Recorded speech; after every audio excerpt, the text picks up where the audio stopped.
Olá, meu querido irmão, minha querida irmã. Hoje é o dia do Senhor. O evangelho de hoje é Mateus 13, 24 a 43. Naquele tempo, Jesus contou outra parábola à multidão.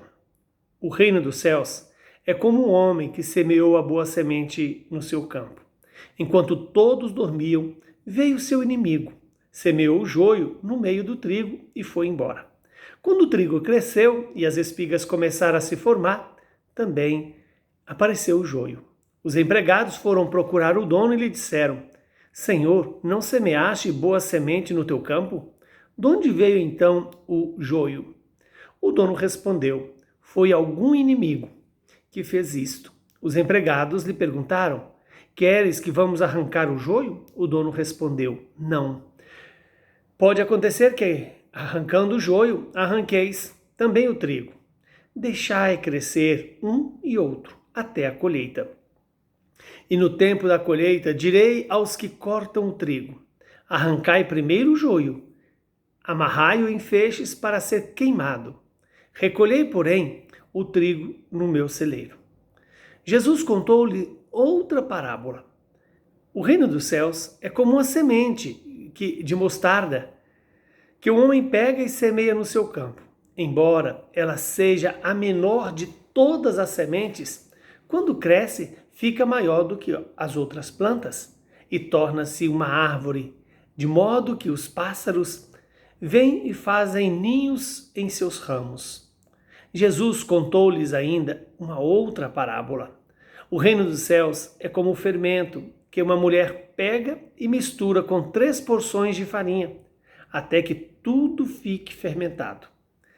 Tudo isso Jesus falava em parábola às multidões. Nada lhes falava sem usar parábolas, para se cumprir o que foi dito pelo profeta. Abrirei a boca para falar em parábola, vou proclamar coisas escondidas desde a criação do mundo. Então Jesus deixou as multidões e foi para casa. Seus discípulos aproximaram-se dele e disseram: Explica-nos a parábola do joio. Jesus respondeu: Aquele que semeia a boa semente é o Filho do Homem. O campo é o mundo. A boa semente são os que pertencem ao reino. O joio são os que pertencem ao maligno. O inimigo que semeou o joio é o diabo. A colheita é o fim dos tempos. Os ceifeiros são os anjos. Como o joio é recolhido e queimado ao fogo, também acontecerá no fim dos tempos. O Filho do Homem enviará os seus anjos e eles retirarão do seu reino os que fazem outros pecar e os que praticam o mal.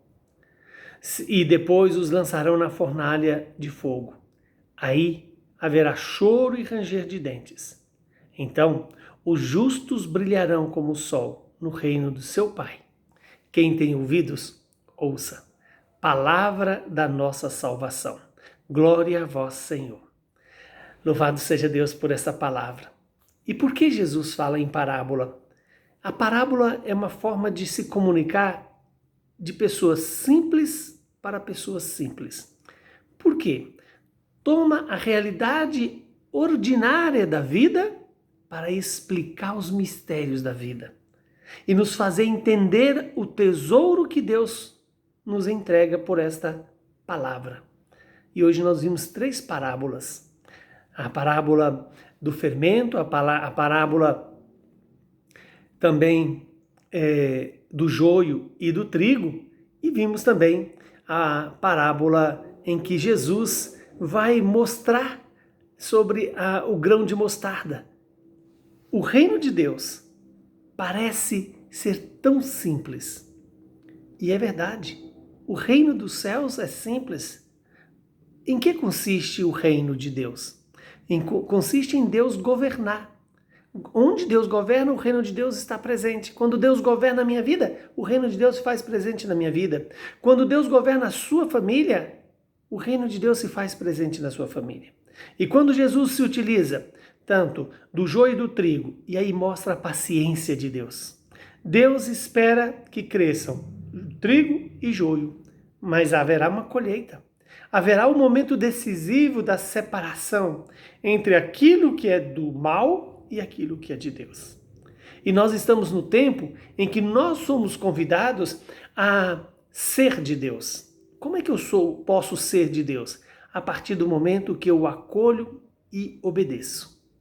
Que Deus nos conceda essa graça, de ter essa paciência, de ver a sementinha crescer, produzir um fruto, uma árvore frondosa. E ao mesmo tempo o fermento, que é também o sinal do reino de Deus, que produz um sabor novo, um sabor e uma maciez no bolo que você usa o fermento. Que nós possamos gerar essa maciez, essa beleza, essa pureza e essa sombra para o mundo, quando a palavra encarnar na minha e na sua vida. Que o Deus Todo-Poderoso nos abençoe. Ele que é Pai, Filho e Espírito Santo. Saúde e paz para você e para toda a sua família.